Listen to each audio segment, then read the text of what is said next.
All right. Good afternoon to those of you on the East Coast. Good morning to those of you on the West Coast. I'm your host, Brandon Troy, host and co-creator of Movers and Shakers Unlimited, and I'm joined by. Creator, Movers and Shakers Unlimited. How's everything? How you been, man? I've been good. I've been good. So, welcome to this edition of This Week in Review. As you all know, every Saturday we try to make it a point to touch on some of the news bits that have made the rounds in all facets of media, whether it's film, television, theater, music, what have you, business. We run the gambit, so to speak. But before we get started into each of our news stories today, just want to go across a couple of minutes, if you will, briefly. Just know that if you wanted to, continue the conversation with us, or whether you're watching it live or if you're watching the show, archive show that we have, that you can follow along in the conversation with TWNRMNSU. So that's This Week in Review, Movers and Shakers Unlimited. And also know that we can also be found on Patreon. So if are interested in becoming a Patreon subscriber or supporter, if you will, to find out some of the cool perks that we have of being a supporter, subscriber, you can check it out at the link just down below. So without further ado, I'll hop right into some of the stories. And the first one that I want to get into is a news regarding a sequel to a prequel, if you will, of a well-known Disney property, and that's for 101 Dalmatians, the prequel to it that recently arrived to us, the live-action Cruella. So this past week, there's been news that a sequel to this prequel was in development. So let me hop right into that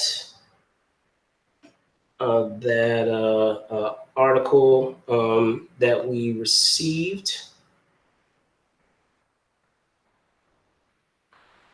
So yes, it was a story that came this week from Variety. So let me pull it up now. So yes, as I said, that this film is in development, and if you guys aren't familiar, film the film that's currently out now followed the origins of the well-known villain from 101 Dalmatians. I know with Disney, they have a track record of providing another angle, if you will, of many of their iconic villains from many of their properties.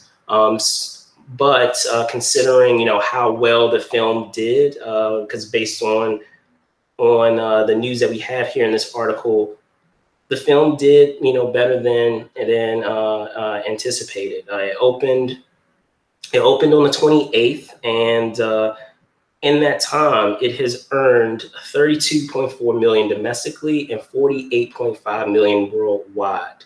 And this is not including, of course, what it did with its Disney Plus, being on Disney Plus as well. So, you hear this news, Jerome, and hear this news of a prequel getting another, a continuation of its story. And what are your thoughts on it? Where do you stand on it? Yeah, I'm not really surprised that Disney is pretty consistent when they're cranking out these hits because that's what they do best. They're not Disney doesn't really have that many flops. Let's just put it that way. But yeah, it just shows how Disney has their they have their hand on the pulse with all sorts of brands. Like I said, if Marvel, Star Wars, or Pixar aren't cranking out hits, then they still have a lot of properties that they're turning into movies and probably series too. But at least these live action movies or these spin-offs or these prequels to establish characters that they already have in their library. It shows people love Disney. They love that brand, and um, it's also showing why why we see Disney Plus charging that $30 for these new releases, at least because they know that it's valuable. So yeah, I mean, like I said, I haven't it's funny, I haven't really gotten back into like watching some like the older Disney movies and trying to get up to date, and then even seeing these spin-offs and these new live action remakes or these new versions or of these characters and stories or prequels now. But yeah, I mean, I'm not surprised like that they wouldn't get another installment in development quick, because like I said, they know if these do well, then that means they're gonna make more. So, but yeah, it shows Disney's a juggernaut in the game, so. For sure. And I guess the thing that, I'm still, just as you said, in terms of being able to churn out different properties and continuing to develop those properties that they have. Disney has a great track record. However, my only hesitation, with this film is Cruella, like I wasn't expecting to really, enjoy it that much. And, it surprised me. Like there were a lot of elements that they had in it that I didn't expect for them to go. Like they actually, and I won't spoil, I know you said you haven't seen it yet, but I'll just say that I'm surprised that they It went darker. explored. Yeah, really I heard it was a little bit like surprised. Joker. I'm My mom was saying it's a little bit surprised, like but Joker. I'm just saying, just in general, I'm surprised that they explored some dark elements that I wasn't expecting them to go or be brave enough to go. So the fact that they did that and they went that angle, I was like, okay, they're showing me a little something here. So yeah, there are a lot of elements in there that are pretty mature and pretty dark, and I didn't expect them to go that way. But I feel like the film is better for it. And in that same way, like the performances, I mean, look at the cast, but the performances are terrific, in that film. My only Going back to my only hesitation is whenever there is an opportunity to do a prequel, there's already some pushback anyway when you're just dealing with the prospect of doing a prequel in general. However, when you knock it out of the park, a lot of times the first instinct is to, okay, let's continue the story further and let's do more. But if it's a prequel to a well-known property, at some point you're going to have to get to the events of the initial IP that you are making that prequel on, and you kind of lose interest in any additional stories because you're not getting to that story point that you want to get to. So that's my only fear with them doing the sequel, is that you guys did an awesome job with this prequel. Just leave it alone, because I'm afraid that if by doing another sequel, that it may not live up to this this prequel that you created originally, because people are now impatient and they want to get right to the events of 101 Dalmatians, if that makes any sense. But like, Yeah. yeah, That was the problem with Joker. That was the problem with Joker. You're like, yeah, how old is Batman gonna be after that movie? yeah, That's the yeah. issue with that movie. I mean, it is what it is, but that happens. That For happens. sure, for sure. Anyway. So with that being said, I'm gonna move on to our next story, and it actually comes from Warner Brothers. There was some news that dropped that, in addition to the already jam-packed cast or ensemble that they have with the new Matrix film, that Christina Ricci is joining the cast. So let me pull that up here and pull up our story here. So right here, in the story that we, as I said, from Warner Brothers, they had updated their information, for those of you that have access to it. They updated the information over at Warner Brothers about their cast list, and the name that popped up in that cast list is Christina Ricci. Many of us know her from the Addams Family and many other properties. However, nothing is known at this point on what she's going to be doing in this film, and I mean they haven't really dropped any particular news bits regarding what the story is going to be about. I know that they've been dropping a lot of like photos and things like that, but in true Wachowski nature, in terms of the properties that they put together, the films that they put together, it is very hush hush, and they haven't really divulged any details about it. However, what we do know is that it is set to arrive in theaters on, let me see it, yes, in theaters on December 22nd, not just in theaters, but is doing that simultaneous release with HBO Max. So you hear news of Christina Ricci joining the cast of Matrix 4, Jerome, and what are your feelings on it? I mean, it's just another example of, like, I'm sure filmmakers just having a good relationship with actors. I mean, she was in Speed Racer, the Wachowskis did. I still Right. haven't seen it. I mean, I don't know, like, I like Speed Racer. A lot of people I no, know. A lot of I haven't people I have haven't seen it. issues with that film. No, I'm sure I don't know. Like, I never was like. I'll eventually get to that, but yeah, the Wachowskis. I don't know. Like, um, I'm gonna be honest. Like, I'm kind of going in lower expectations for the Matrix 4, just because, I mean, who knows what's gonna happen with it, and it's kind of been a while. But yeah, I mean, and also because what's his name? Lawrence Fishburne's not in it, so I don't know, unless he has a cameo. I don't know if there's gonna be a prequel or whatever. Yeah, who knows? But yeah, I mean, I'm open to some if they're gonna do the sequel, since they're doing the sequel, as long as there's like some sort of fresh perspective that's really integral to the story. But I don't know. She could play another. She could maybe be. Who knows? She could be another. Program that has some power or some key Ability, element to the sure, story. yeah. Yeah, or she could be someone in Zion. Maybe she has some relation to Neo back in the day. I mean, who knows? It could, she could be a villain. We have no idea. I mean, but um, my thing is, to me, it doesn't even really matter. It's like, to me, it's really the story and the necessity of this film being integrated to the sequels, into the franchise. Because I mean, I was a fan of the sequels. I know a lot of people didn't like I mean, I keep hearing mixed. I like the sequels. To me, they just weren't as good as the first one.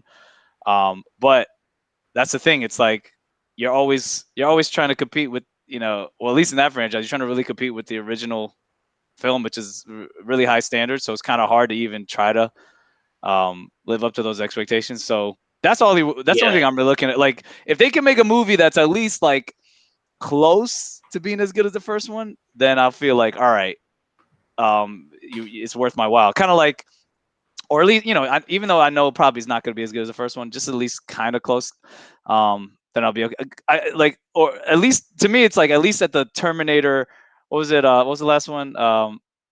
Dark Fate. At least at the Terminator Yeah. Dark Fate level, because that And one, it's too bad. It's funny you brought yeah, that up. It's too bad that that was not part three, because I feel like if that was part three, we will be in an alternate universe, if you will, when I it don't comes to know. that franchise. Because I mean, I I enjoyed don't that know. film a great deal, but I I don't feel know. like because we've had so many, But and speaking of that franchise, yeah, because we've had so many installments that have been lackluster, people, even though it was decent, like people are already fatigued at that point, and it was kind of too little, too late. It's too but bad. Like I said, it's too bad that yeah. that wouldn't have been an earlier installment.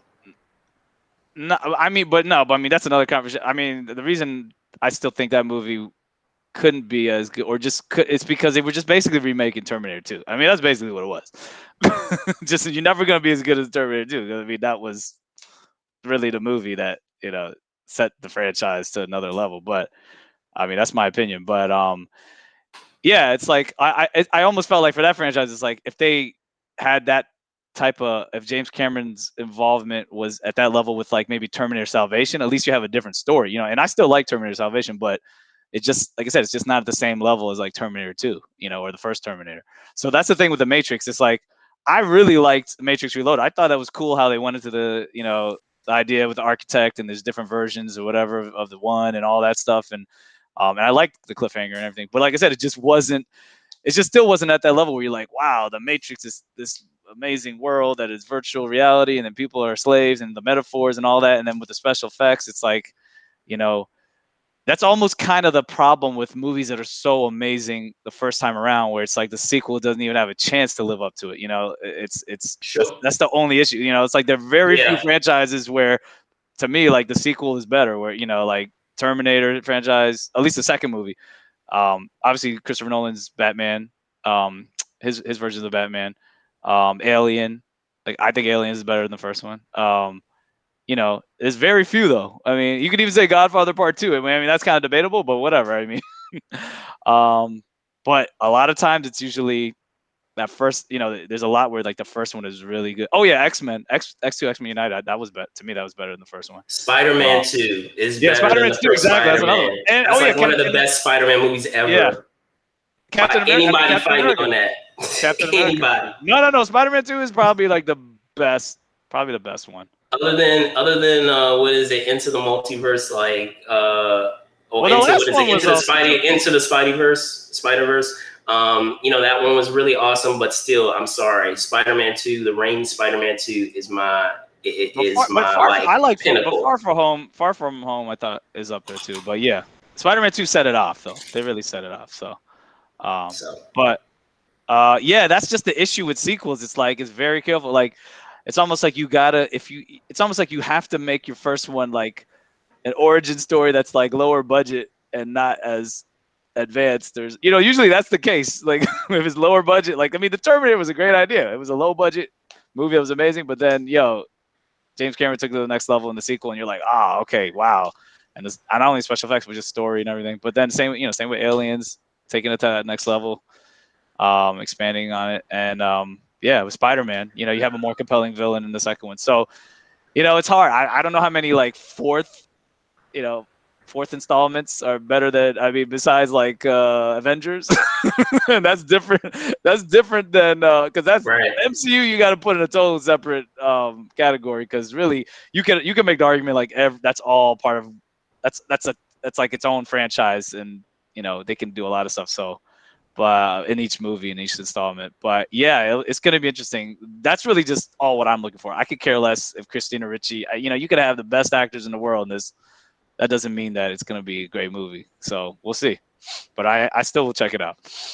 Cool. So yeah, as I said, the film arrives later this year, the end of this year, in December. Man, December is going to be pretty awesome, because what we're going to get. Even though I know we were talking, but you were saying that you're going to have your expectations pretty low. I mean, we're getting that film, and we're getting the new Spider-Man film. Speaking of Spider-Man, the new Spider-Man comes out in December as well. I wonder about though. Like I don't know. Some of these release dates, I'm like, you know, we'll see. When it gets closer, we'll see. Because think about it. I mean, this is really an amazing time for Marvel, obviously, because everything pushed back. But it's like, you're getting 4 movies in the theaters and Disney Plus, and then you had at least 3 series. There's going to be at least like probably one or 2 more. I think they might. I don't know. We'll see. It'd be cool. I'm down for it, but I don't know. I have a feeling there's a possibility they could push some of these back, but I hope not. It's just so much. It's like, really? Because that's, think about it. September, November, December, you got to move a Marvel movie, and then no series. That's a lot. I mean, if they have Ms. Marvel, or what else? What else is supposed to come out? Ms. Marvel and What If is supposed to come out in the summer, I think, later. That's what I read. Yeah, I gotta double check. I'll look at it while we're. I was looking at it. I looked on the schedule, like What that. If, and yeah. So I mean, no, I mean it's cool, but it's just like, wow. I mean, but they got to catch up, I guess. So yeah, whatever. Get them out. These are older movies now. Right. They are. This wasn't come out last year. For sure. All right. So switching gears. Unfortunately, this week we did have a passing of like a major Black icon, Clarence Williams the third. Let me pull it up here. Passed away this week. at 81. And just to give some details about Clarence the Third. Perhaps you've seen him in I'm sure over the decades numerous properties. He was a major icon in the 60s and 70s. He be remembered for his roles. Perhaps you've seen him in Mod Squad. For me personally, or I should say before I get there, you've seen him in films like Purple Rain, 52 Pickup, Reindeer Games. But the films that I will most remember him for is in Tales from the Hood. Oh man, yes, that first Tales from the Hood. I know that we've had some direct to video sequels to that film. Like we've had 2 sequels to that film, believe it or not. Because there have been 2 direct to video sequels, but that first one that he is that narrator in is like it's quite a memorable role. And then even outside of that, in the film Hoodlum, I know we were talking about Lawrence Fishburne we had Lawrence Fishburne in that. We were just talking about Tim Roth, or I should say we will be talking about Tim Roth a little later today. He was in it. Andy Garcia, like it was a jammed packed Bill Duke directed cast. Yep. Yeah, that's like one of my favorite Shout out NYU films. NYU alumnus Bill Duke. Yeah, it's like one of my favorite gangster films, and it's crazy too because like when I saw this story this week, Hoodlum was on. Like I had watched Hoodlum just the other day, and I was like, wow, it's crazy that I was just watching this that one of his films in his in his filmography, and to have this happen. So what are your thoughts on this, Jerome, and having this, as I said, this icon in film pass away this week? No, I mean, of course it's sad because I mean he's been in the game for a while, and I mean he was a great actor, and it's always sad when someone passes away who's been in a lot of memorable projects and films.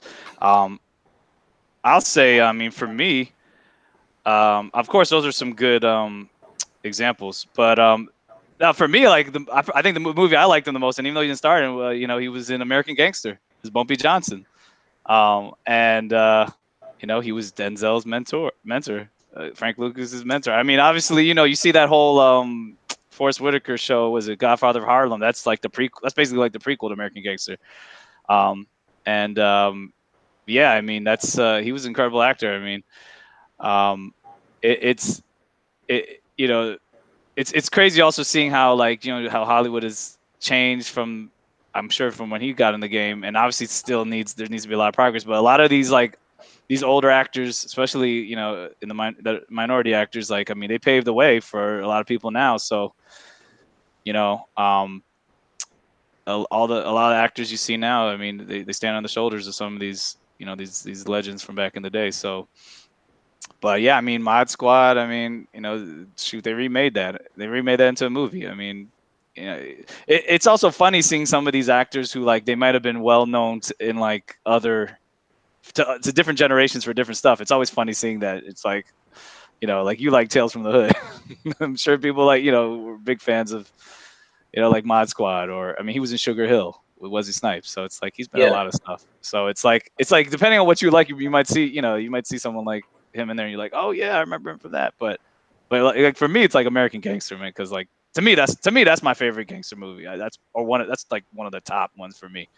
And it's a little bit of irony in that, or a little bit of full coming full circle in that, because I know you were just talking about him playing Bumpy, but if I recall correctly, unless it's a different character, I mean Lawrence Fishburne played Bumpy in Hoodlum. So he basically did a continuation of an older version of that same character from Hoodlum for Original Gangster, which is kind of crazy to think about. American things coming full. Yeah, American Gangster coming full circle. That's another movie you were thinking about.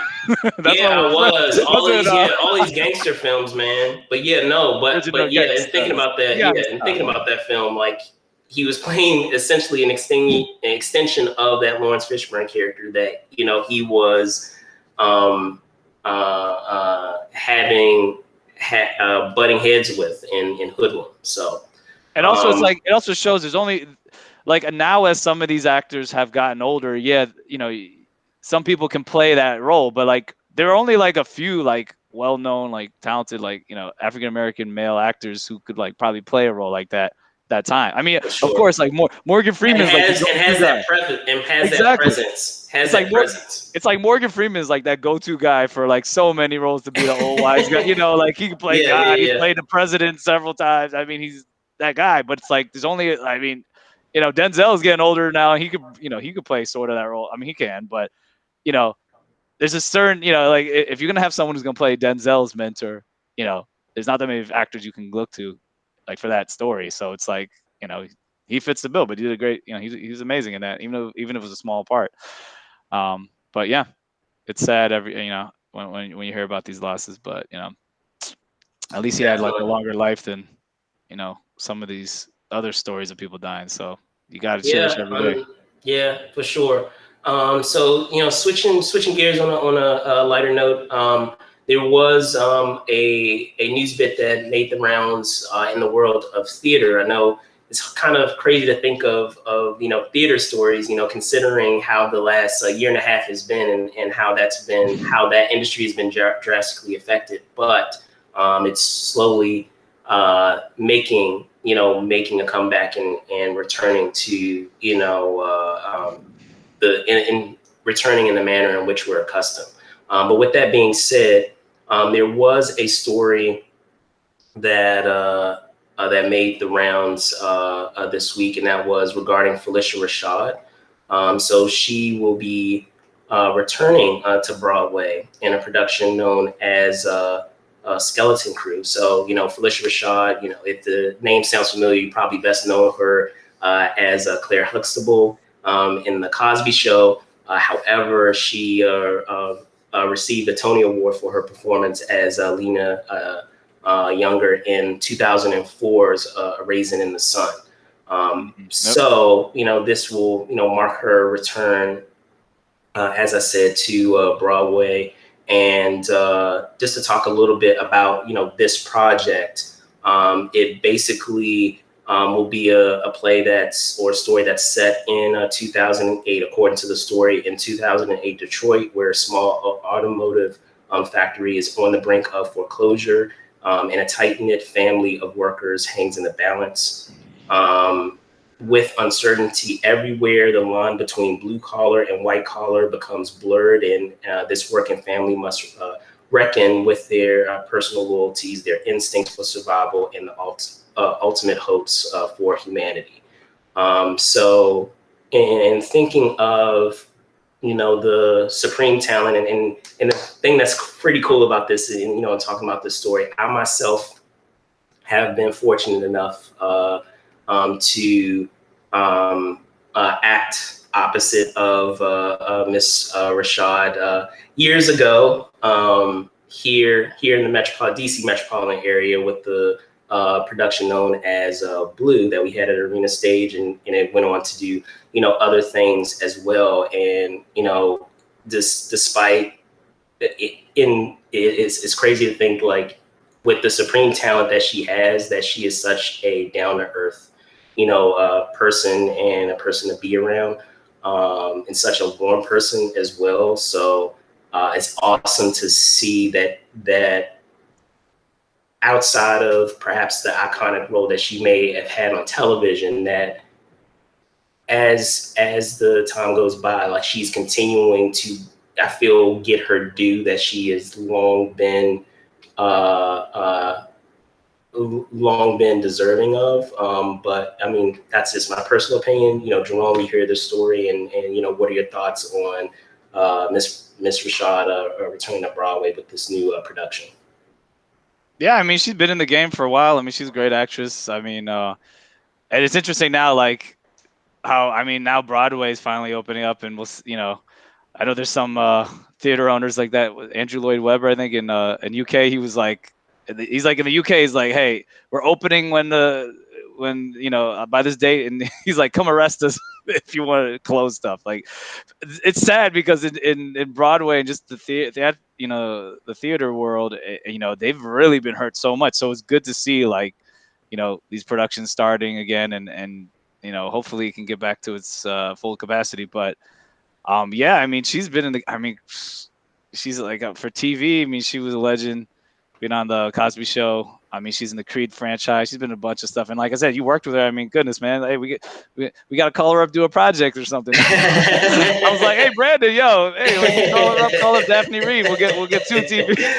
I'm like, Brandon, man. Anyway, no, I mean, it's great. I mean, like I said, there's it's I also find that like in theater, I mean, it's kind of tough because usually the people who go see certain productions or whatever, I mean, it's usually like a limited audience, even though things, shows can get sold out or whatever. But yeah, I find like if you're getting more diversity and more a wide array of different productions that also, maybe could bring in new theater goers, I think that's important too. And I feel like Broadway's probably going to have to be even more creative. I mean, obviously they were, having something like Hamilton, that was really different and big, and that changed stuff. But I feel like if there's more productions like that, or it doesn't have to be exactly like that, but just something you're hitting different demographics and you're having different, you have more representation and just, maybe having a mix of different, established actors and that you haven't seen on Broadway for a while, whatever. Maybe, that should be good for maybe bringing in different audiences and just filling seats. And then I was every time I hear like But Denzel going back, it's funny because like you see some of these plays that like become really big and then they make a movie or then they go back, so I mean that's good too. I mean that also could help because like if something like if this one does really well, whatever, then maybe they might make a film off of it. So that's what's happening a lot now too. So I think it's And great then for her to I'm go going in to say, and then to speak further on that, the cool thing about that is that she is additionally recently, and make sure I have this. Yes, she recently was appointed as the dean of the Chadwick A. Boseman College of Fine Arts at Howard University. Yeah. So we also have that additional local connection, or I should say local connection that she has to the DC area as well. However, going back to, I know we were talking about, man, there's so much stuff coming out in December.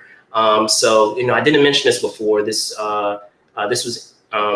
production will come through Manhattan Theater Club. It was written by Dominique Misero. I apologize if I butcher your name, and it will be directed by Ruben Santiago Hudson. It's scheduled to preview at the Samuel J. Friedman Theater on Tuesday, December 21st.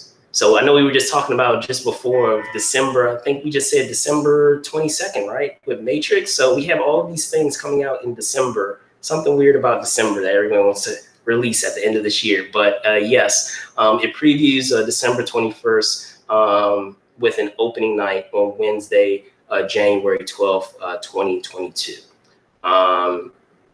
Currently, according to this story, casting and the creative team for it will still be announced at a later date. But no, like in terms of the story itself, it sounds pretty fascinating. And as I said, supreme talent. Like I look forward to have an opportunity to check that production out for sure.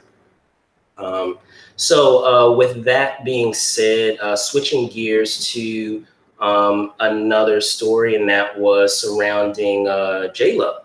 So there was a story involving J.Lo this week in which she and J.Lo, Jennifer Lopez, I would just say that. I know a lot of people are saying, I think people know J.Lo, but yes, you should say it. I'll just be clear. I would just be clear. Jennifer Lopez has a multi-year first look deal with Netflix. So Jerome, you want to hop on this story and share your thoughts? Because I want to give you the opportunity to do it because I know I've been hopping on a few of them myself. But yeah, go ahead. I'm gonna punt it over to you.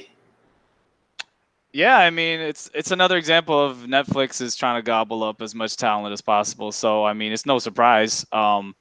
They would do a deal with J.Lo. I mean, they've done deals with like so many people now. They're really trying to take over. This is how they compete. This is how they stay in business. But what's probably good about it is I know that she was doing.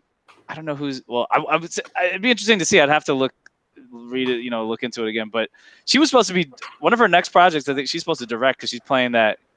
It's supposed to be La Madrina. Like she's playing that female gangster. It's based on a real story. It'd be interesting to see because like it's supposed to be a real transformation and almost like I think that character was kind of like what Scarface was kind of based off of, sort of like in that realm. But I'm wondering if that project is going to go to Netflix. I think that might have been with STX or something because she does Well, deals. I was going to say, according to this, she actually has two projects, and I'm assuming this is why we have that element in place is that there are already two projects in development where it looks like one project is called The Mother, which is based on a novel from author Isabella Maldonado. And it basically follows an assassin who comes out of hiding to teach her daughter how to survive. All right, that's a good one. And Yeah, that's a good yeah, one. so I mean, it's that one, and I know that there's another one that is escaping me right at the moment. But in general, it looks like, and kind of in lieu of, prior shows that we've done and talking about the industry's efforts. And of course, it's nowhere near to where it needs to be, but, the effort is being made to get it there is to the purpose of the deal, which includes feature films, TV shows, and other unscripted content, is to have an emphasis on projects that support diverse female actors, writers, and filmmakers. I know we were commenting on that, before. So again, if it has a purpose of being able to focus on that mission, then I'm all about it because with each of us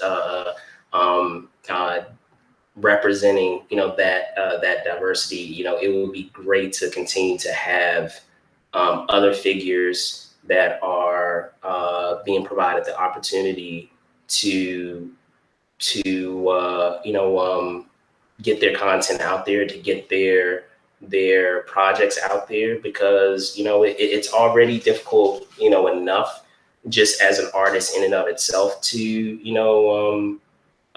get through and break through, and to add that other element of being a minority, that adds a whole other piece as well. So it's always great to hear things about this. But anything else you wanted to Yeah, share on that?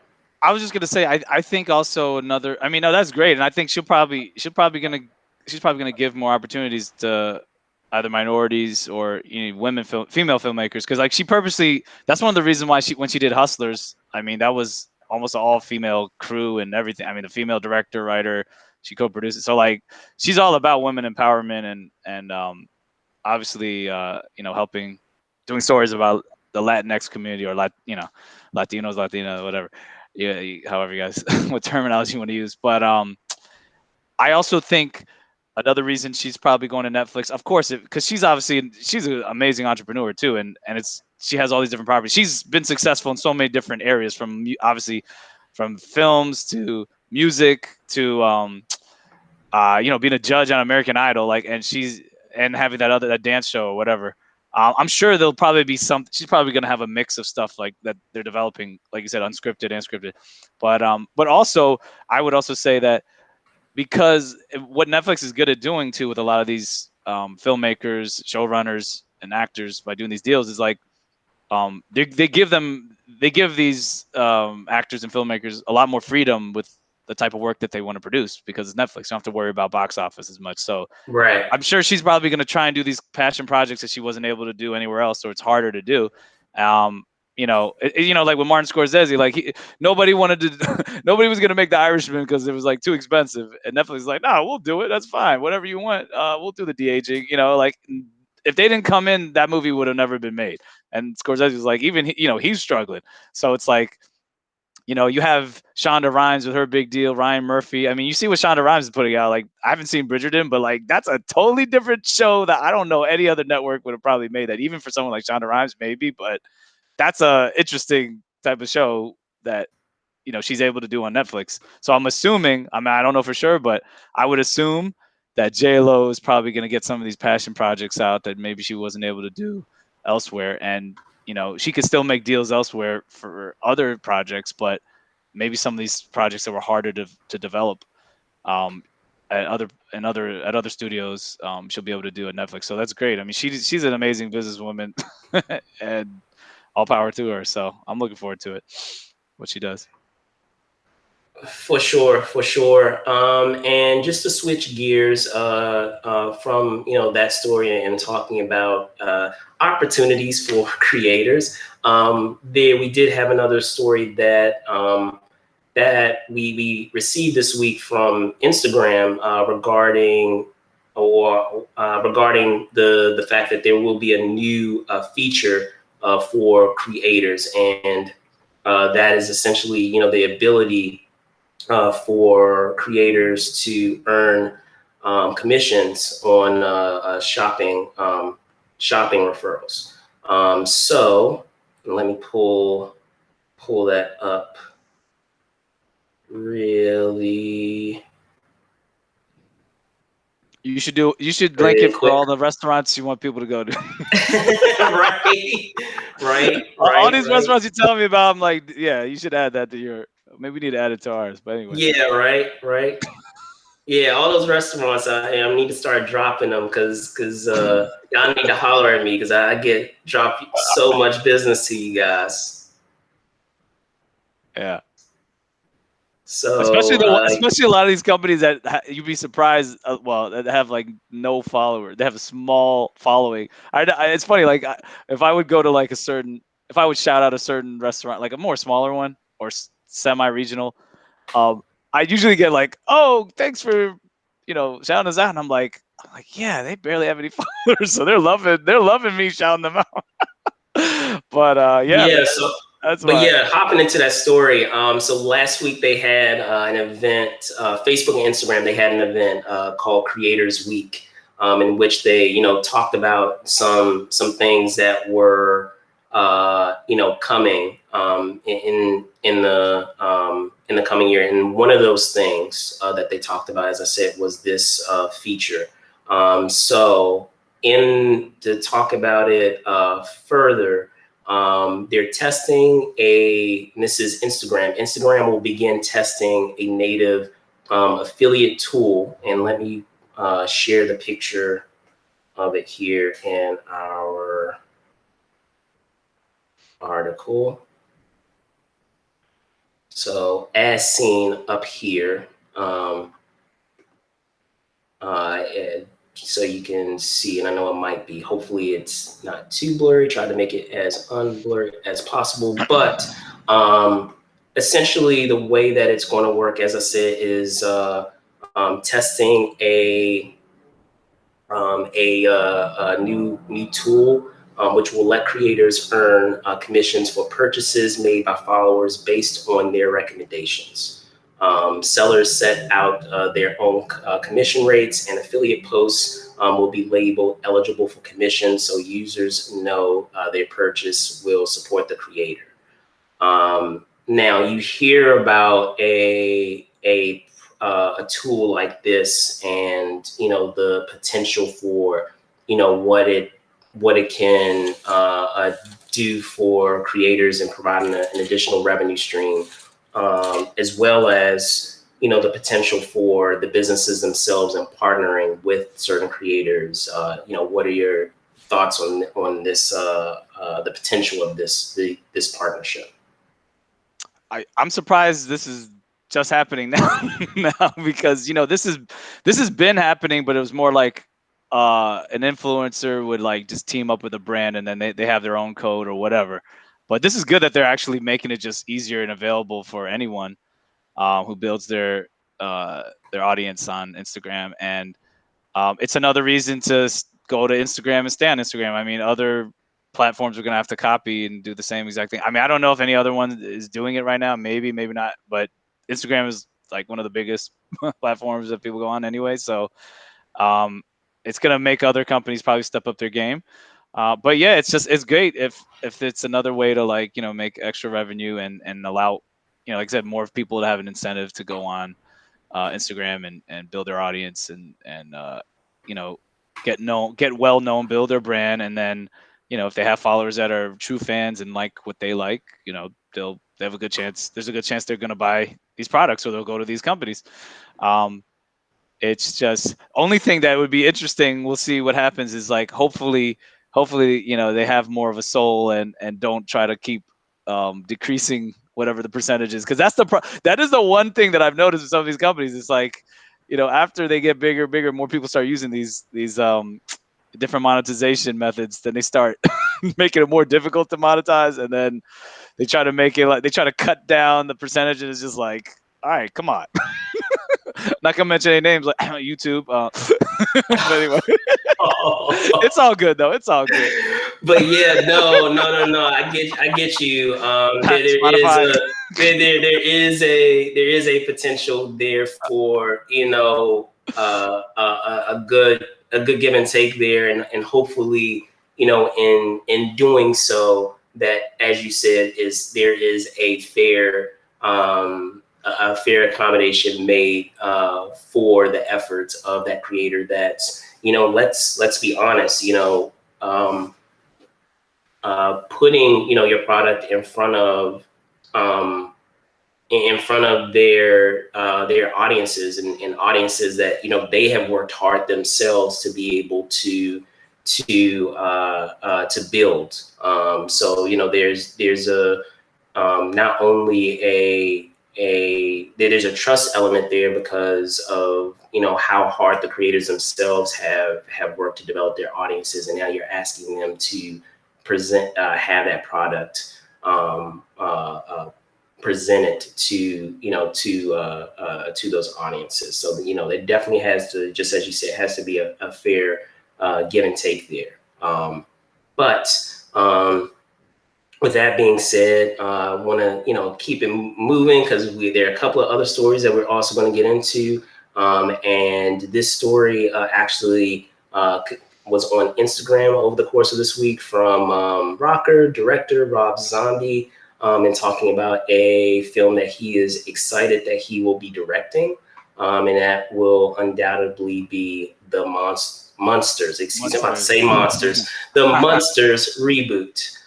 So yes, that Monsters. Let me pull up that post that he had.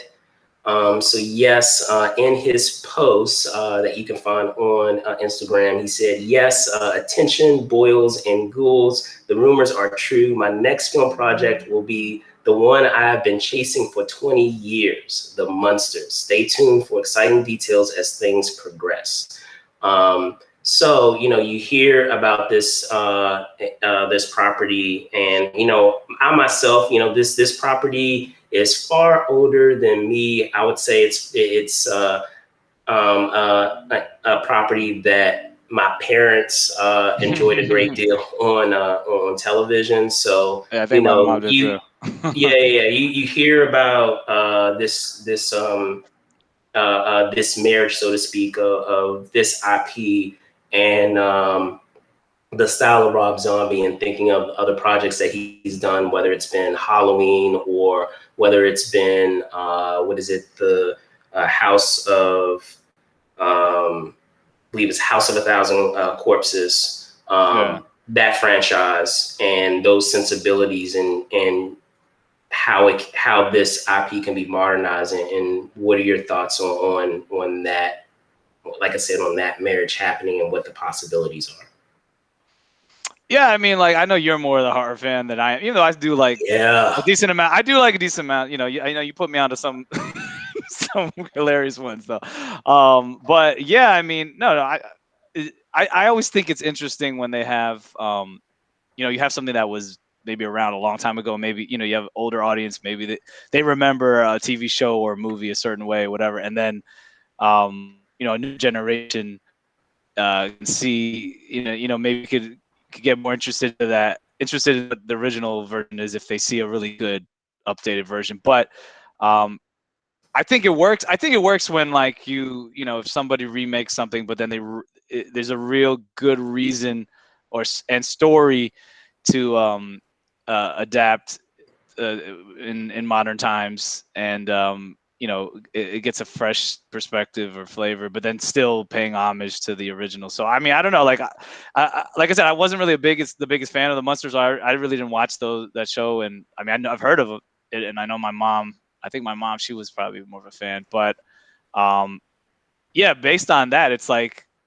for someone like me, it'd probably be more interesting because it's like, all right, cool. I don't really know as much about the original version. I mean, I could still look into it, but I'm not coming in there with these ridiculous expectations. It's not like, with like Marvel stuff. It's And see, like, that's the thing. Like the but thing that's a that's good thing. interesting, but I feel Yeah. like the thing that's interesting about this is that I've had an opportunity to see a couple of shows, and I mean they're fun, but it's definitely it was definitely a different time, and I know we were talking about before on how certain things may hit, and it's very much a in terms of how you respond to it may be different because you're just either from a different era, different generation, however way you want to say it, and some things are universal where you respond to it the same way, but some of it is very much from that time. Like a good case in point, I think we were talking about it before in a prior show, is a show like Martin or Living Single. Like there's so many things a part of that show that are universal. However, there's so much in that where it takes me back to that decade of the 90s, like even with the way the characters dress, because people don't dress like that anymore, but it was something that but it was something from that Or time. Like baggy that's how jeans. it was. That's how Of people course, dressed in the 90s, and there was a lot of color, in what you were dressing in the 90s, from that hip hop culture. So, and it's kind of cool to, look back at that and like, oh yeah, like, yeah, that's how things Yeah. were, back in the 90s, and different sayings, that they had, with the characters and what they said that we, don't necessarily even say anymore, but it was something from, that Some came back. encapsulates that time. But the thing that's cool about that too is that you have a lot of properties that stand the test of time and are ageless, in that you can still act in the spirit of what the IP is, but you can find ways to modernize it. Because I mean, a good example of that would probably be, and I'm trying to think of what is it, the comic strip, think Archie. So Archie, like, yeah. and thinking of Archie comics, and you have all of those, we have all of these mediums that exist now, currently, that Archie's been around forever, but we have TV shows now, a modern version of those Archie characters on TV. The comics are still happening. They had a cartoon of Archie. I mean, there have been so many different facets of how that show has been executed, or I should say how that IP has been executed and utilized. And it's interesting to see how everyone is basically given their version of that property. So I feel like with the Munsters, there's an opportunity to do that too, where just like we were talking about. I mean, I'm slightly to a degree more so than maybe some in my generation of Munsters and watching the Munsters, but I still feel that there's an opportunity to introduce a new generation to this IP, and giving, while it's still acting within the spirit of what it was about, providing a new slant to it that modern audiences can enjoy. Because the only reason why I say that, I think of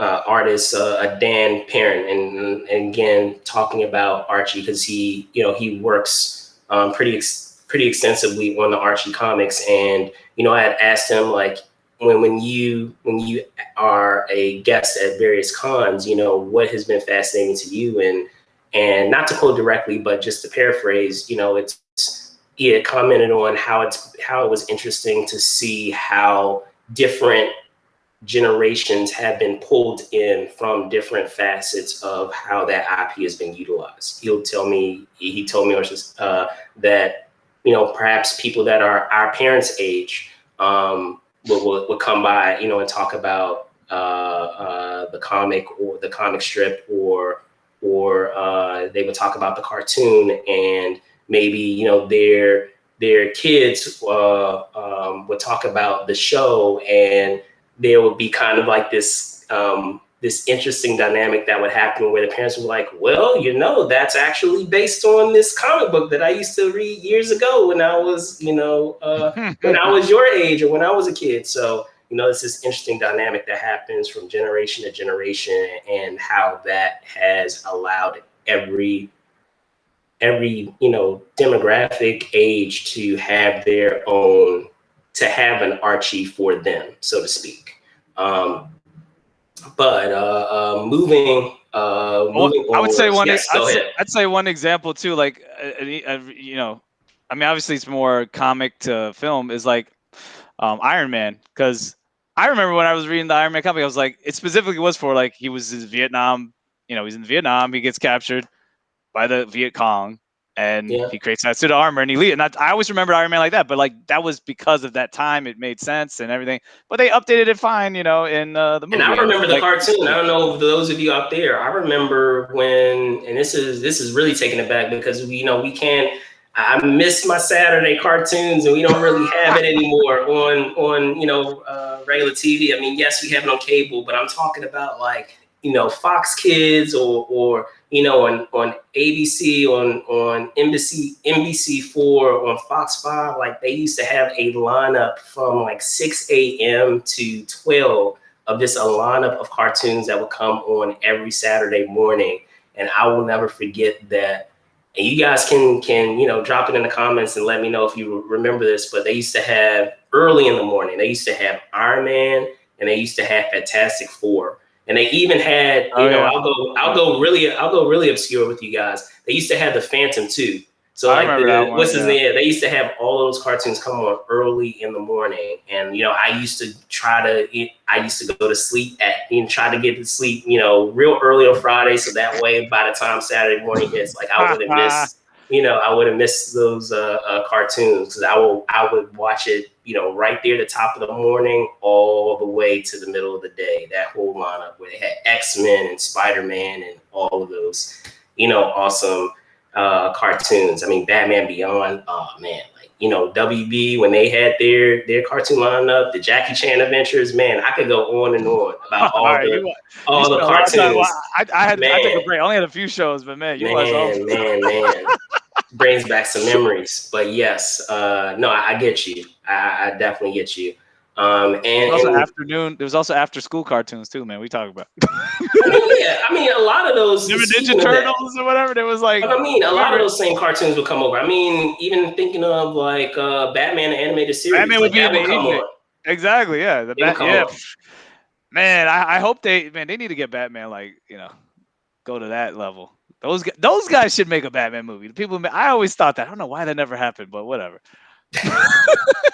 Anyway, next story, because I think we overdid this. Yeah. All right, we're going to a different topic. Yes. So we had speaking, while we're talking of superheroes, there was news that hit this week as well, on social media, on Twitter, that gave us the titles of season 3 of the Umbrella Academy. Excuse me. So the Netflix superhero series. And let me pull that up for you guys. Let's see. But no, what were you saying about the cartoons? While I pull this up, Jerome, you said which ones were you watch? Did that you watch? Oh, I'm just saying there was other ones too, but they weren't all on Saturday. But I thought it was funny that you kept going down the list. I was like, I would watch X-Men, I'd watch Spider-Man. I remember his Fantastic Four, Silver Surfer. I would watch Iron Man something once in See, a I while. didn't watch Silver Surfer Silver because Surfer I was don't dope. know. Yeah. But Yeah. no, you know what was good that back in the there's like there was Cops. Reboot. Remember Cops? Any of y'all Cops was my remember joint. Reboot out there? Like that ABC show Reboot. It was like a 3D show where they were in like a computer and yeah. I mean, so dude, I would watch a decent amount, but some I was just like, yeah. After a while, I was like, forget these. I would, I'd pick and choose. But yeah, I'm just saying that not only it wasn't just Saturday. After there were some in the afternoon or the evening. Like, yeah, one of the best ones, yeah, was the Batman animated series, and that's what got me more into like learning about some of the other villains.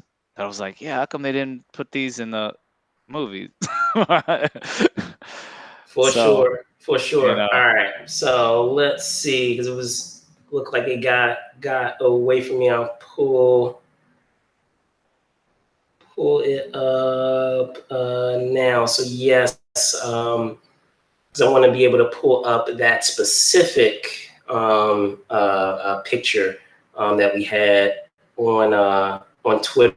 It was, as I said, an unveiling of the episode titles for season 3 of Umbrella Academy. So we got titles such as Meet the Family, World's Biggest Ball of Twine, Pocket Full of Lightning, and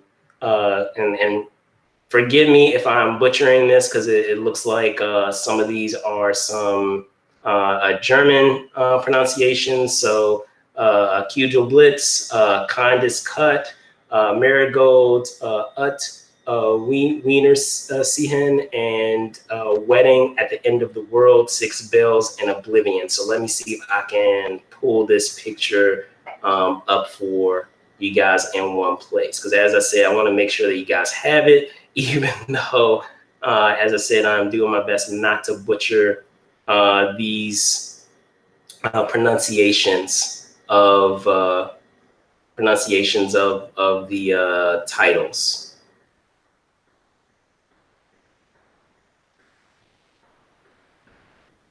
All right.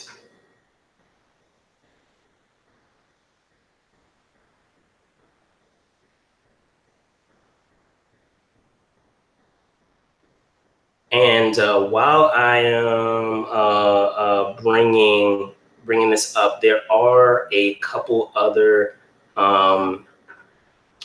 bits that we will get into as well, because it's funny, we were talking about superheroes.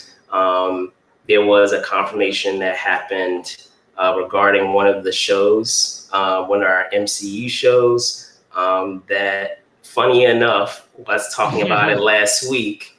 May not have confirmed the casting, or I should say, may not confirm the exact actress playing that role, but did confirm that particular character making it into the show. So let me do this. All right, here we go. Yay, technology, everybody. Give a hand for technology. Gotta love it.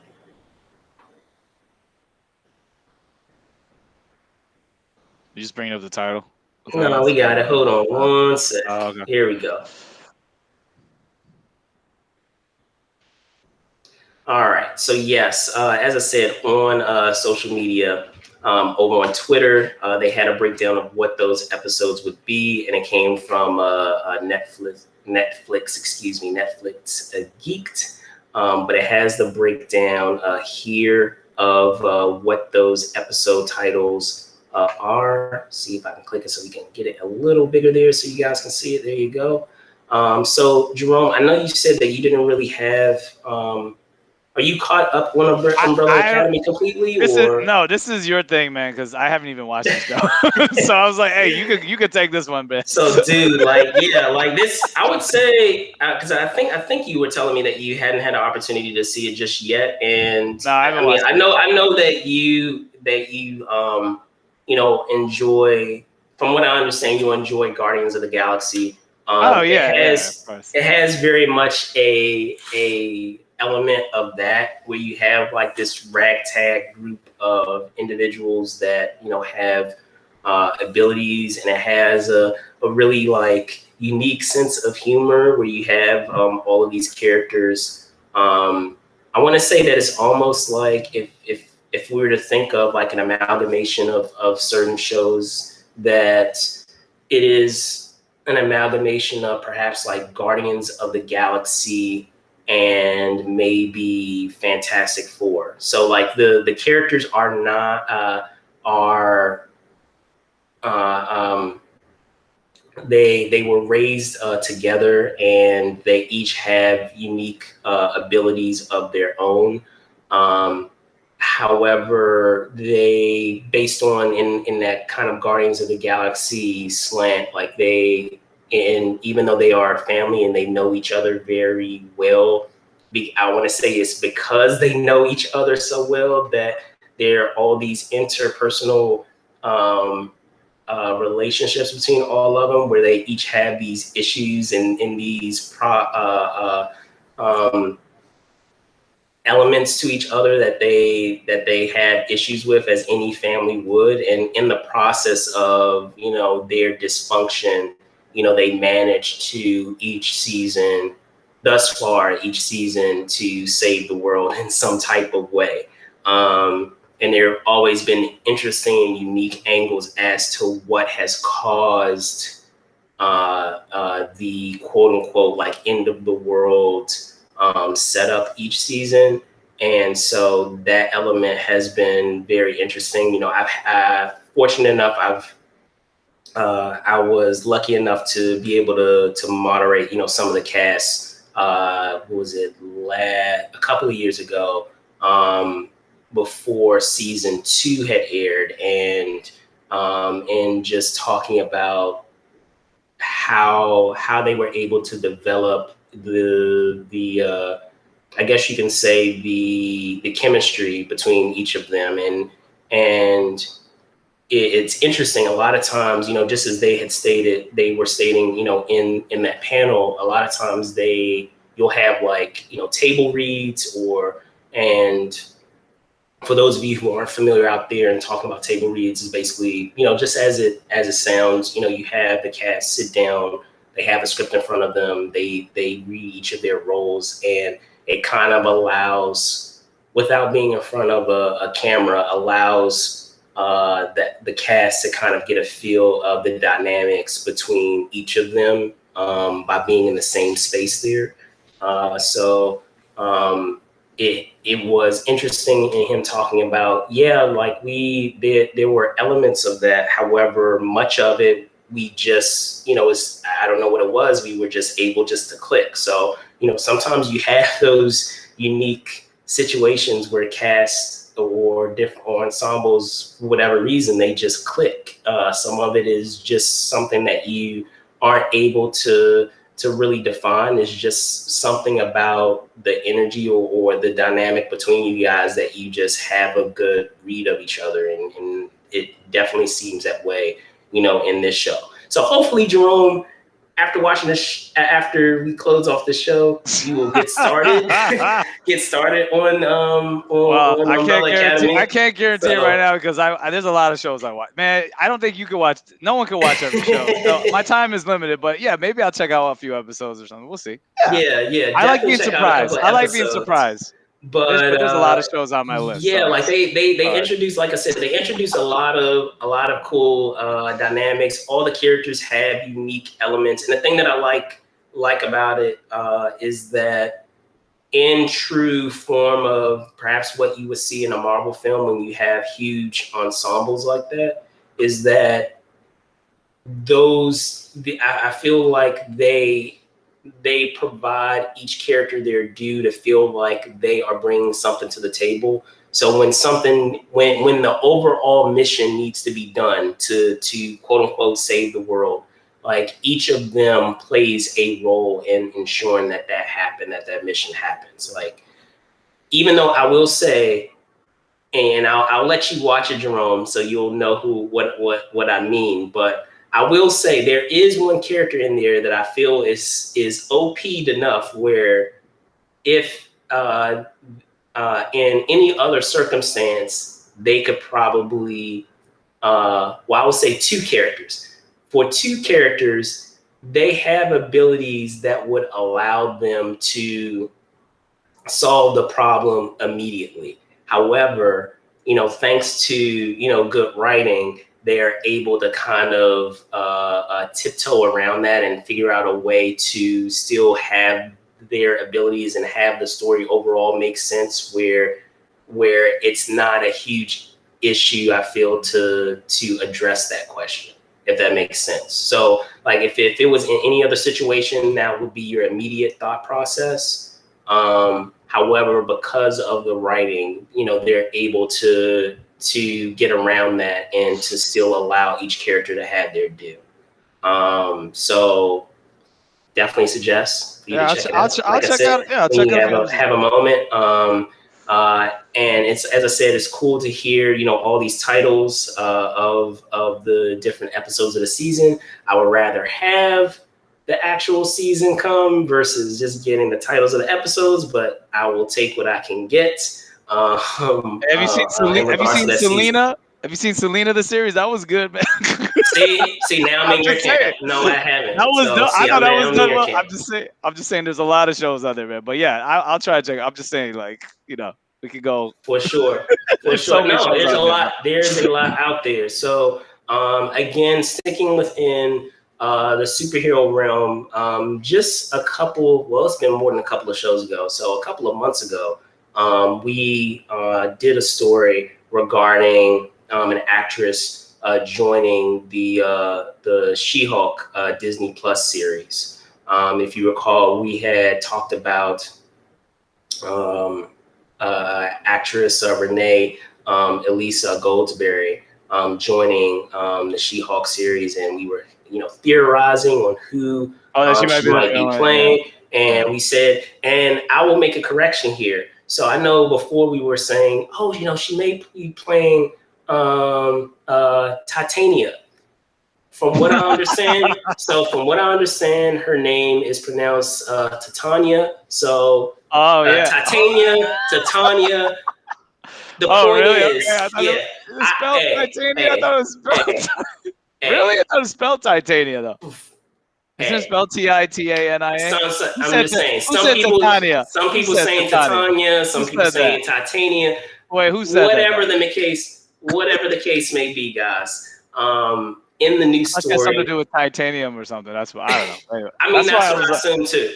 But according to a story that made the rounds this week, it looks like our theory was only half true. So Goldsberry will not be playing the supervillain. It will in fact be another actress. So it will be Jamelia Jamil who will be portraying that actress. Oh, I should say that character. Excuse me. So it was in a story from Deadline, and let me pull that up. Jamil will be taking the first steps into the Marvelverse as she joins the cast of the Disney Plus She-Hulk series. She was previously seen in The Good Place. I believe. I know you said you saw. That was a great show. You watched The Good Place, Jerome. So, but yes, for those of you that are, that are not well versed with that character. She is a supervillain that possesses superhuman strength. So she will, of course, be placed as a foe for She-Hulk. Currently, she will join a cast that already includes Titania. Excuse me, I'm butchering your name. Titania Maslany, Mark Ruffalo, Tim Roth, Ginger Gonzaga, and Renee Elisa Goldsberry, who we mentioned before. Um, and and speaking of Tim Roth, I know we were talking about Tim Roth before Yeah. as one of the the antagonists in Abomination. Hoodlum. Yeah. He's going to be yes, he will be returning as Abomination. So, Jerome, what are your thoughts on us being half right, if you will, being half right that we would have this villain appear in the series, but not necessarily Well, have the well, I don't. actress portraying I that don't know if role? I don't know if I said what's her name was gonna be the villain, but whatever. We were speculating, maybe We possibly. were It doesn't mean theorizing, but still, we're hey, theorizing, mate. But hey, hey, but the villain though, at least the villain. hey, Hey, I mean, it makes right. sense because if she's like a main villain in the comics, I think so, and that throughout her time in the comics and And storylines. I think, she's a yeah, adequate threat for yeah, She-Hulk. Like you need to have someone who is formidable enough that yeah, yeah. can take her on. So So, but I thought it was interesting. I mean, like I really haven't seen Jamila in anything else besides the Good Place, and she was great in that. So it'd be interesting to see her play this like more dramatic or evil character.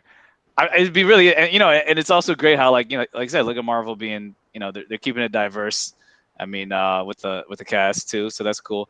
The thing I guess I missed before, I wasn't keeping up on all the news was I mean, it made sense that Mark Ruffalo would be in it. It's not like I didn't think he would, but having that confirmed, and then Tim Roth, I think this is hilarious. To me, what I want to know is like, I mean, they didn't show it in Incredible Hulk, but like, I thought he was just staying as Abomination. So I'm wondering if he's going to be able to go back and forth. I don't know. That would be interesting to see what happens well, if there. I remember correctly, and I'll look back on this, but I I don't want to remember him say changing that he back, did. man. Well, no, I guess what I'm saying is I believe he was doing some of the motion capture for it. So perhaps that is what they're going to be utilizing, and they may also utilize him in another way, because I know a lot of times with characters that we have come to know and love and that are iconic in the MCU is that they play with time. So a lot of times they will do a flashback maybe of a character. So maybe there is a scene that's supposed to take place before Incredible Hulk of his time. I mean, he was what, a mercenary, so Yeah. perhaps in that time prior, and they could de-age him.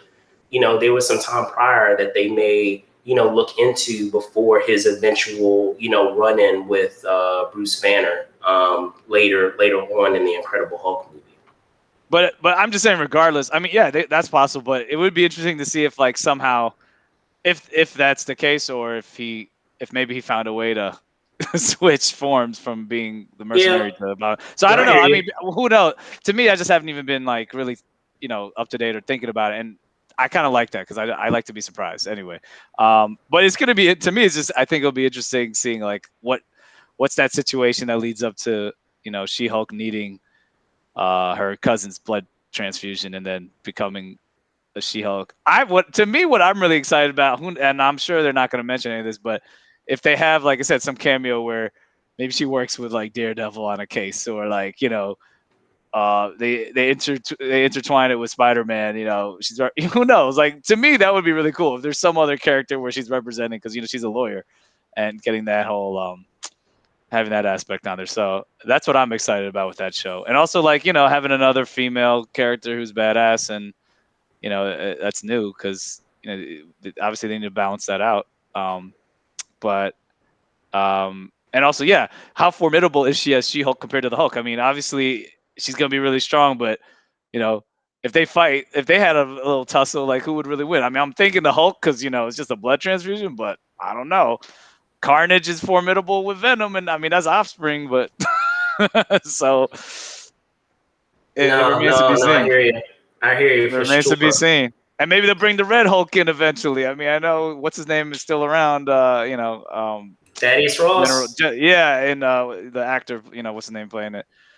I forgot his name. William Hurt, William Hurt. William Hurt. Yeah, William Hurt. He's sticking around, so I'm sure eventually they're gonna, that'll probably come to fruition too. So, um, and all that we can say is like, I mean, I know you probably already saw the first episode of Loki. I mean, obviously no spoilers, but I really like how these shows are really, pushing, progressing everything and putting them putting these story these storylines and these plot points into different directions, and you get to see a different perspective aspect, and it makes you rethink what happened before and where they're going. So that's going to Definitely. be exciting with these shows, and that's why with would be interesting to see is how many episodes they have, because I do like the whole idea of 6 episodes, because then it's basically a mini series. And Well, I'll check. Why you're saying that? Go ahead, keep going. I last time I feel like checked, it's been low. It's been 10 episodes, I believe. no, Loki's gonna be 6. Let me see. Loki's 6. Falcon, obviously Falcon Winter Soldier. So it was only like WandaVision that was 10. That was like an anomaly. Let me But see.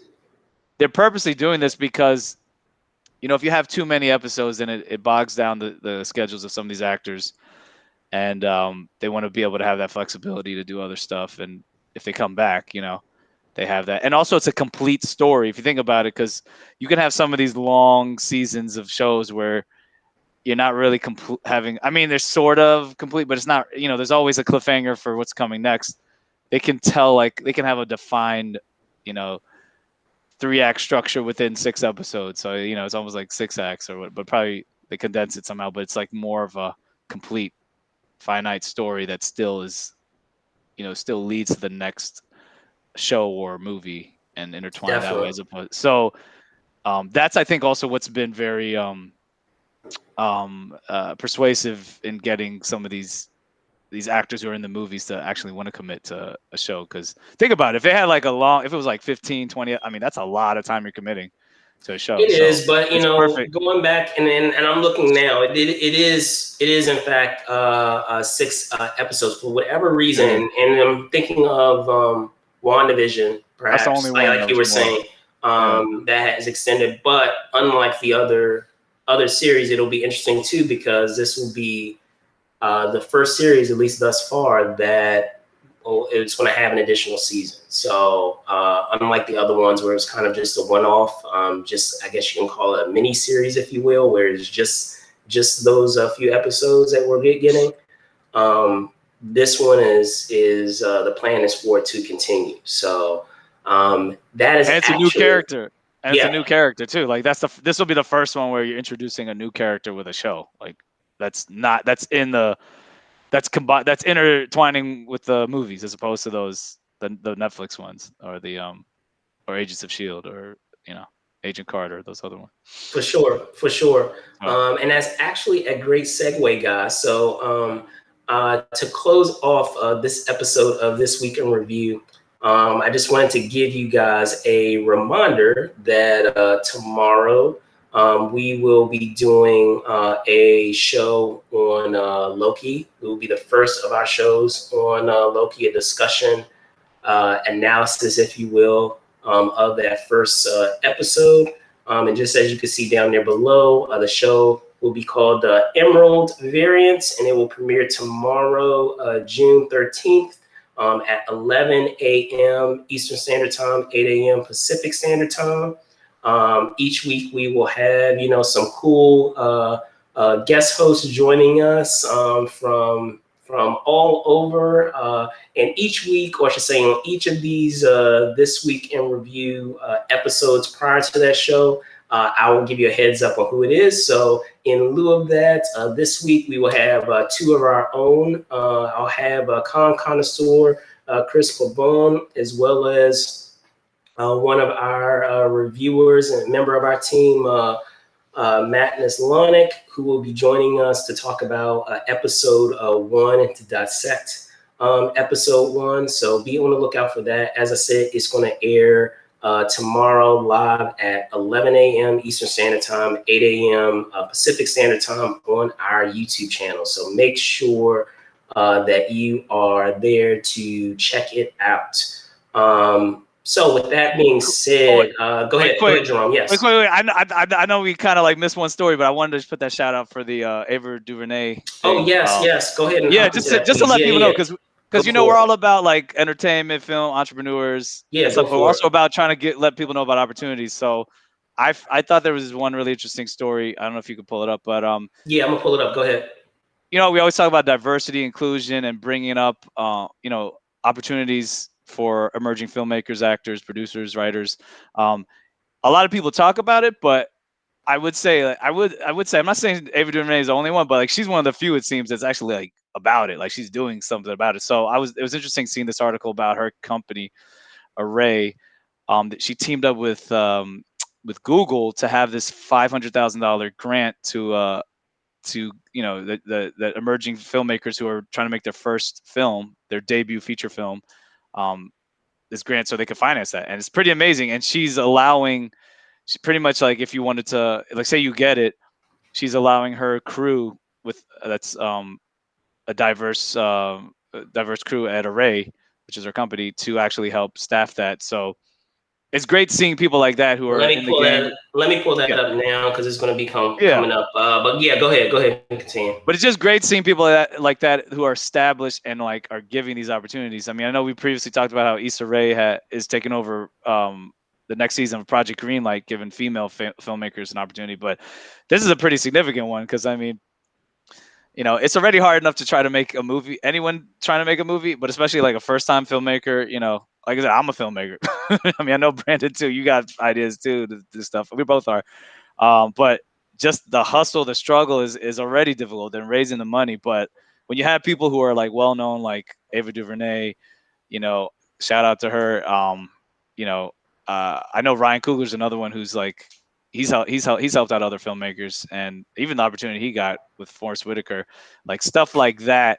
That really helps like emerging filmmakers get into the industry, get their project done, and then you know you can actually transition to having a career in this game. So I just thought that was really great that she's doing that. I don't think the submission forms are up yet, but I thought it was like, man, this is great because it's like, it's just when you hear a lot of people talk about stuff and it's like cool, but like, what are you guys doing? So it's like, obviously, we definitely try to do what we can.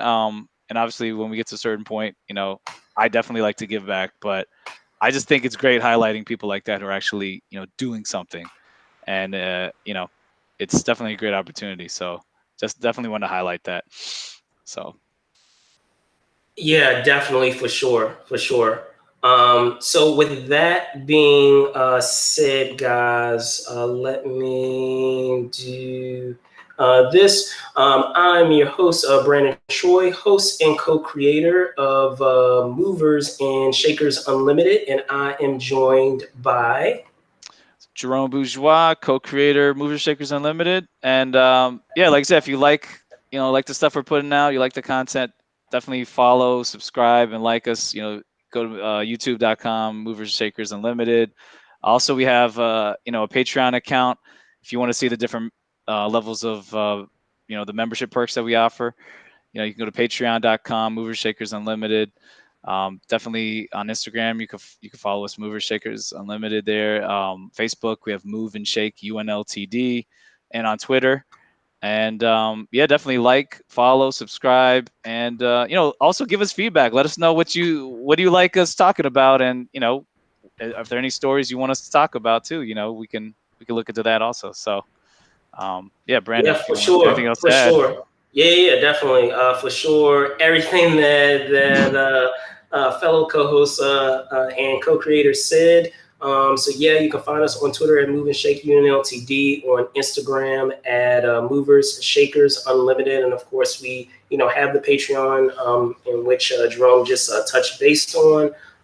Don't forget again that we do have Emerald Variants happening tomorrow at 11 a.m. ET, 8 a.m. PT. And there are other shows that are on the way as well. So be on the lookout for that. Other than that, thank you guys so much. Oh, and always also find me at Brandon Troy ENT as well on Twitter, and Brandon Troy _ Yeah. ENT on Instagram also. I forgot to And say mine. Jerome, J go Bourgeois ahead. 21. J Bourgeois 21 on Twitter, or J Bourgeois on Instagram. But it's all love. Right, It all right, cross right. pollinates. Yeah, all cross pollinates. But yeah, with that being said, thank you guys so much for watching. Be safe out there, and we'll see you guys soon.